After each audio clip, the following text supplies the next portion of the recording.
India research குரூப்லேன்னு வந்திருக்காரு.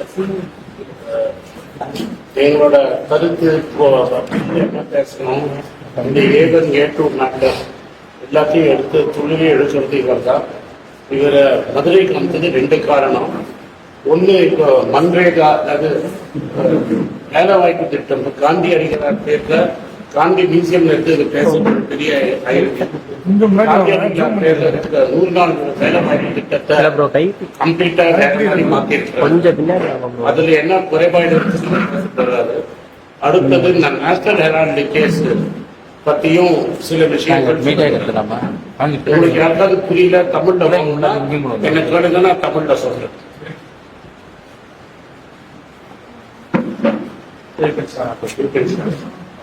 Thank you very much for coming to this press conference. So far, 2 issues that the Congress party has been raising. In fact, 2 issues that the country are very concerned about. First is the renaming and redesign of the Mahatma Gandhi National Rural Employment Guarantee Act, MGNREGA, which, as you are aware, during COVID, MGNREGA and the Food Security Act, both of them are UPA bills and policies, schemes. They saved the country. Literally, when people were walking on the streets, going from the cities to villages, what saved them was the fact that they could make some money through MGNREGA employment guarantee, and they could get some food from the National Food Security Act. It's another matter that the Prime Minister put his picture everywhere trying to take credit. But the whole country knows what saved the country in this time of COVID crisis and continues to do a very important role in keeping the poor afloat in a very challenging economic environment. Now, I want to point out that the new bill that on paper they have designed it, they've increased the days from 100 to 125, there's a new name, they have some very jazzy, shiny exterior, but when you look at the interior, it's completely rotten compared with the rights-based approach that the UPA government had voted. One of the important things about MGNREGA was it was self-selecting. You would only go if you really needed it. If you felt that there was no other way to earn income, you would go and work there. It would be available for you in times of distress. Now it has become a top-down scheme. So like every other scheme, you will have to get in line. Maybe you will get work, maybe you won't get work. It's a very centralized system, but the bureaucracy is going to be driving it, not the people. The second part was the earlier scheme applied wherever. In any rural area, if you had the need, you could go to the scheme. Now it is going to be designated rural areas that the government is going to decide. Earlier, you could do it whenever you wanted. It was summer, winter, sowing season, off-sowing season. If you had the need, you could take advantage. Now there will be a 60-day exclusion during the sowing season. And why is this important? Because MGNREGA gave landless laborers bargaining power. The large farmer couldn't just pay them whatever they wanted. There was now a real minimum wage. So if the landless laborer felt that what they were getting on the farm was not enough, they could go to MGNREGA. That option has now been completely removed. The other issue was it was a demand-based scheme earlier. Whatever the demand was, the government would fulfill it. Now there is going to be a budget cap. So the government is going to fix a certain amount, and of course the state is going to pay 40%. I'll get to that in a minute. And if the budget runs out, then the scheme will not be used. So really, it's a way for them to cut their spending at the expense of the poor and the most weak and women, because women are disproportionately benefiting from it. Now, earlier 90% of the cost was borne by the centre. Now 60% will be borne by the centre. States will have to deal with 40%, which is a big budgetary impact. And as you're aware, particularly in Tamil Nadu, that federalism this government has a very different notion of federalism. They bargain with states over their own funds. They don't give them the funds that they deserve. It has happened in the past. The Finance Commission is expected to reduce this allocation of the states. The use of cesses instead of taxes also reduces the share of the states. So on the one hand, they are reducing the income earned by the states. On the other hand, they are increasing the spending. So in the simply save money because their own spending is little out of control, they are penalizing the states. This is the bottom line. So their idea of federalism is completely opposite to what the Constitution imagined. And finally, the Gram Sabha, the UPA era legislation wanted to make the Gram Sabha, the village councils, the decision-making center. Now the planning is going to be centralized, taken into the PM Gati Shakti plan, which is a top-down plan. And the Gram Sabha is going to be disempowered. So on all fronts, whether it is the empowerment of the poor, whether it is federalism, whether it is the empowerment of village self-government, whether it is the desire for a scheme which is self-targeting rather than decided by bureaucrats and government officials. On all these fronts, the new scheme is completely inferior to the old scheme. It fits the Prime Minister's top-down view, his crony capitalism-driven pseudo-technocratic view, rather than the view that the Congress Party and the UPA had, which is that the people's demands should be fulfilled, that the people should have a voice, and that schemes should serve the people and not the other way around. So the Congress Party wants to make it very clear that we are opposing it with the legislation. The second issue I wanted to mention to you is very recently you saw that the National Herald case, the Rouse Avenue Court rejected the charge sheet of the enforcement director. Now, on the face of it, and the BJP has been arguing for the technical matter. The technical matter was that the ED had not filed an FIR, and therefore, under the Prevention of Money Laundering Act, an investigation is not done. But this is much, much more than a technical thing. And I will briefly walk you through some of the things the court said to show me how much of a scandal the court has revealed in the way that the Modi government has gone about misusing the investigative agency. So firstly, I want to remind you that National Herald so-called scam is very unusual, quote-unquote scam in the country's history. Firstly, money laundering is accused when no money has moved from anyone to anyone else. The accused have not had any benefit in property, dividend, interest. No money has actually been taken by them, and yet there's a money laundering allegation. Second is that it's very clearly known in the Supreme Court under the Bacha Gulzar judgment from many years ago that shareholding is not equal to ownership. Just because I am a shareholder, minority or majority in a company, like the Gandhis and the others, does not mean that they control all the assets of the company. This is a very elementary principle. If I own shares of Reliance, it doesn't entitle me to take the assets of Reliance and use them as I wish. So this elementary principle is also not apparently understood by the ED. Another principle is that when you allege fraud, which has been alleged against the Gandhis taking over the assets, there has to be someone who is being defrauded. And National Herald, and this is the judgment, had 1057 shareholders. Has any shareholder complained that they have been defrauded? No. No shareholders complained that they have been defrauded. But Mr. Subramanian Swamy comes, parachutes out of nowhere, jumps into this case and starts making complaints. And these are complaints that for 7 years the ED and CBI did not take seriously. So I want to put that out there. And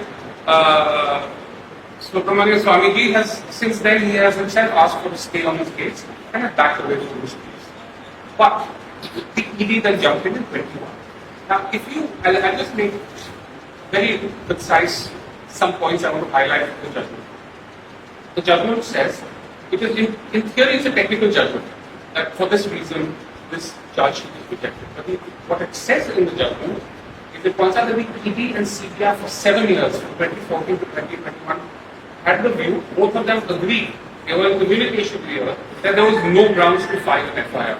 There was no predicate offence which is needed to start to initiate a PMLA investigation. The CBI even today does not believe that there are any grounds. This very clearly the judgment says. But the ED miraculously in 2021 decides that we will proceed with an investigation. And it brings Rahul Gandhi in, as you know, 50 hours of questioning over 5 days. Mrs. Sonia Gandhi was brought in, others were brought in. Mr. Kharge was also brought in for interrogation. Even though there is no predicate offence, as the judgment makes very clear. So, it is completely, the question then arises, if ED and CBI for 7 years said that there's no offense. Therefore, we are not going to investigate. What made the ED change its mind? What invisible forces, and we can only surmise what these invisible forces are. The Prime Minister and Home Minister are the only people who can make the ED changes. They went into a completely illegal investigation, which apparently has now been thrown out by the court because it's very clear that there is no grounds for this. It's a political witch hunt. It is a political vendetta using the agencies, the same agencies that were used to fundraising in electoral reform. So, the conclusion is that Prime Minister Modi, despite having lost his majority, he continues on his destructive path. But there is political vendetta against his opponents, which you remember Mr. Rahul Gandhi was expelled from Parliament on a fraudulent case, and he came back as MOP, much stronger after the election. Similarly, this National Herald case is going to have its backfire. One more point I want to just make is this alleged fraud was alleged against a company that was sick. Now, after all the restructuring that have been accused of money laundering, the company has now become a going concern. It now has 5.8 more page views every year. It has 4 editions. It is expanding now. So explain to me what kind of fraud there is, that a company is defrauded and then it grows, expands and becomes more profitable. This is another new development in the field. So just to conclude, the government has once again miscalculated by trying to destroy MGNREGA. It has miscalculated by trying to convert the National Herald case into a political position, and it is going to pay the price in the coming days. Thank you very much.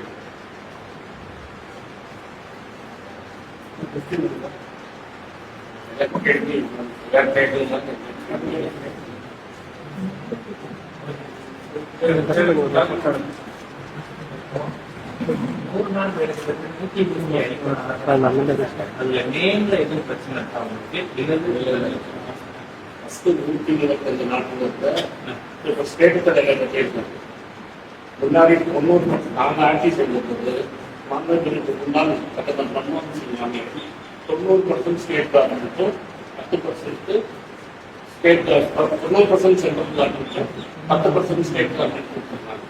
இப்போ என்ன சொல்றாங்க, 60% நான் கொடுக்கணும், 40% நீங்கள் கொடுக்கணும்.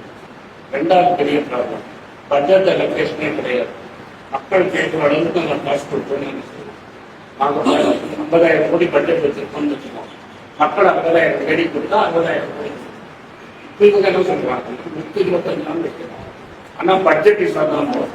ஆனால் நீங்கள் 120 நாளைக்கு பட்ஜெட் இல்லைன்னா பட்ஜெட் இல்லைன்னா சுப்ரீம் கோர்ட்லேயே வந்து பல வாட்டி கேஸ் போட்டு முன்னாடி வருஷ மன்ரேகா பட்ஜெட் கொடுக்காம சென்ட்ரல் கவர்மெண்ட் நிறுத்தி வச்சு ஸ்டேட் கவர்மெண்ட் நிறுத்தி ஒரு வருஷத்துக்கு 5,000 கோடி 20,000 கோடி ஒரு அமௌண்ட்டை வந்து அவங்க நிறுத்தி வச்சிருக்காங்க. இது வந்து பணக்காரங்க கொடுக்குறவங்க செய்யறதுக்கு வந்துருக்காங்க.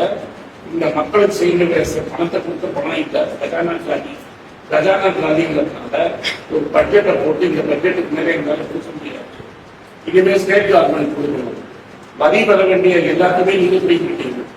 ஜிஎஸ்டி இப்போ சென்ட்ரல் பாதி, நாங்கள் ஸ்டேட் கவர்மெண்ட் பாதி.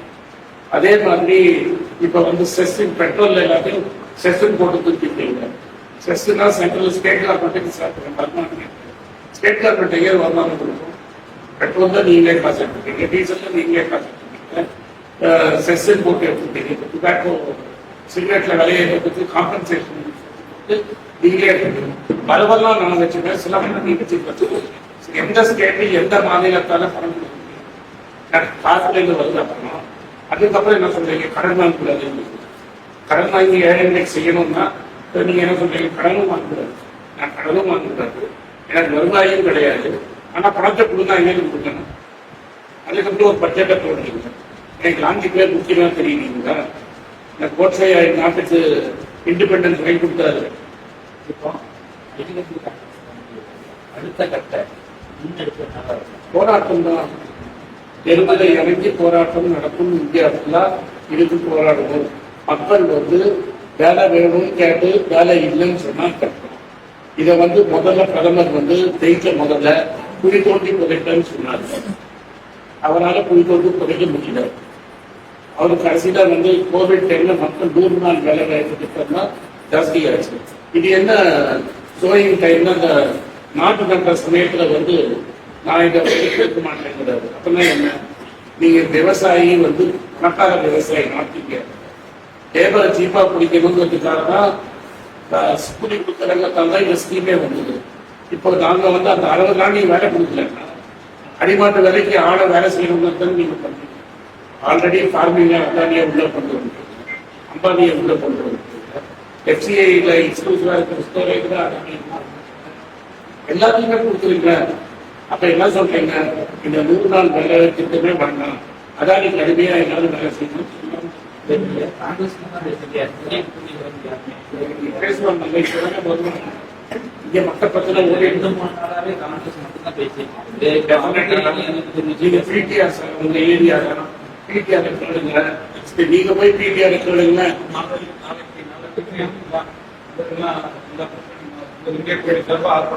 இந்தியா ஆர்ப்பாட்டத்திற்கு பிடிஆர் உங்க ஊர் தான். பிடிஆர் கேளுங்க, ஸ்டேட்டெல்லாம் 40% கொடுக்க முடியுமா? நீங்க போய் பிடிஆர் கேளுங்க, போய் கேட்கலாம் இல்லையா? பிடிஆர் சார் பார்த்து நீங்க கேளுங்க, இது நியாயமா? எங்க சார் பணம் இருக்கு? கடனும் நான் வாங்கக்கூடாது, வருவாய் நான் வாங்கக்கூடாது. முக்கிய காரணமே சார் எடுத்து கொடுத்துறேன் உங்களுக்கு 40% போடணும்னு நினைக்கிறேன். செஸ்ஸெல்லாம் காலி பண்ணிட்டு எங்க கடன் வாங்குவது அதான் நீங்க பண்றீங்களா? சென்ட்ரல் கவர்மெண்ட் மட்டும் எவ்வளவு வேணா கடன் வாங்கலாம்னு வச்சிருக்கீங்க.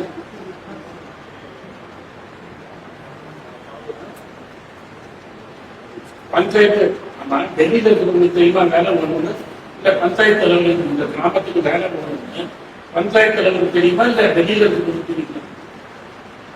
சொல்லுங்க. இன்னொரு முக்கிய காரணம் நிறைய பஞ்சாயத்துலயே நிறைய நடக்கலைங்களா? இப்ப அனில் அம்பானி மேல உயிர் சிபிஐ சொல்லிட்டு அவரோட பையன் மேல சார்ஜ் ஷீட் போட்டாங்க. ஏதாவது ஒரு நாளாக உள்ள வச்சாங்க, ஏன் வைக்கல? காங்கிரசுடைய முன்னெடுத்த போராட்டம் முடியுமா? மேலும் மேலும் அழுத்தம் அழுத்தம் கொடுத்துட்டே தான் இருக்கும். அழுத்தம் கொடுத்ததுனால 52 சீட்டு 100 சீட்டா மாறிச்சு. 100 சீட்டுங்கிறது 150 சீட்டா இருக்கும். ஓட் ஜோதிங்கிறது தமிழ்நாட்டில் நீங்க பெருசா பேசுற, பட் ஓட்ட திருடி தானே ஜெயிச்சிருக்காங்க. இப்ப அம்பலம் ஆயிடுச்சு. கர்நாடகாவில் ஒரு இடத்துல அம்சம், ஹரியானாவில் ஒரு இடத்துல அம்சம், மகாராஷ்டிராவில் இடத்துல அம்சம். சார் நீங்க இப்படி பேசுறீங்க. பிரேசில்ல இருக்கிற மாடல் வந்து ஹரியானால 22 இடத்துல இருந்தாங்க, ஓட்டு போட்டாங்கன்னு எடுத்து வச்சிருந்தாங்க. அதுக்கு ஏதாவது எலெக்ஷன் கமிஷன் பேசிச்சார்? எலெக்ஷன் கமிஷன் பேசிச்சார்? பிரேசில்ல இருக்கிற பெண்மணி இந்தியா எலெக்ஷன் தெரியாத 22 வாட்டி ஹரியானால ஓட்டு போடும்போது அதை பத்தி ஏன் பேச மாட்டேங்கிறாங்க? எல்லாத்துக்கும் வந்துடுறாங்க ஆயிரத்துக்கு, இது ஏன் பேச மாட்டேங்கிறாங்க?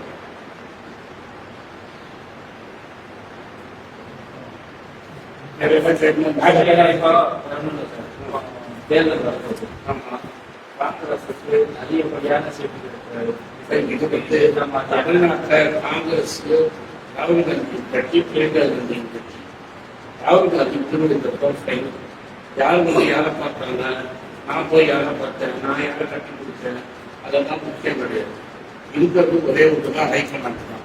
எங்க தலைவர் ராகுல் காந்தி என்ன கொண்டு போட்டு ஓகே ஹைகமாண்ட் தான். அகில இந்திய பேரியக்கம் தான் நம்ம சொல்லிட்டு இருக்காங்க. ஆனா ஒரு கூட்டம் வச்சா 10 பேர் 5 பேர் தான் கூட்டத்தை இதே மதுரை நான் கூட்டம் போட்டேன், 1000 பேர் வந்தாங்க. இன்னைக்கு நீங்க நேற்று காரைக்குடியில கூட்டம் போட்டேன், 600 பேர் வந்தாங்க. ஆனா நான் இதெல்லாம் அனுப்பிச்சு வைக்கிறேன். காங்கிரஸ் என்ன பாருங்க 1000 பேர் வந்தாங்க. நேற்று காரைக்குடியில 500 பேர் வந்தாங்க. முழுக்க மோதியை பத்தி பேசும், முழுக்க அம்மையாரை பத்தி நான் காங்கிரஸ் கேட்கறதுக்காக தான் சொல்றேன்.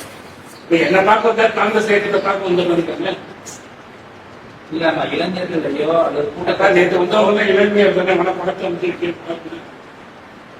மெட்ராஸ்ல நான் மீட்டிங் போட்டேன், 1000 பேர் வந்தாங்க. நான் வந்து கொடி கட்டி தான் கூப்பிடல, நான் வந்திருக்கேன். செலவுக்கு காசு அவங்களே கொடுத்து வரவங்க. அதுக்கப்புறம் என்ன சொல்றீங்க? நேற்று காரைக்குடியில நடந்ததா இல்லையான்னு பார்த்துக்கிறேன். அழகப்பட யூனிவர்சிட்டியில நடந்தது எப்படி வந்து நிஜமாவே குரோத் வந்து 8.2% சொல்றாங்க. நிஜமா குரோத்தா இந்தியான்னு கேட்டாங்க. மக்கள் அதை பற்றி பேசுறாங்க. ரூபாய் ஏன் அடிக்க அது நீங்க பிரஸ் வரல 92 91 ரூபாய் ரூபா போச்சு. ஏன் மக்கள் கேட்டாலும் பதில் சொல்றாங்க.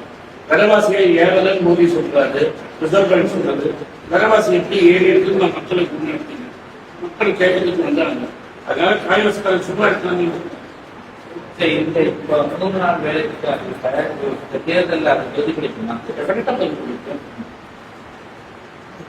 இது சம்பந்தமா எதுவும் நீங்க டெஃபினட்டா பேசுவோம். நான் கேம்பெயின் பண்ணுவோம். கேம்பெயின் பண்ணிட்டு நீங்க போறீங்க. கேம்பெயின் பண்ணிட்டு வாங்கல இப்படியே கூப்பிட்டு போறேன். நான் பேச வேண்டியன்னு பார்த்தேன். ரைட்டுங்களா?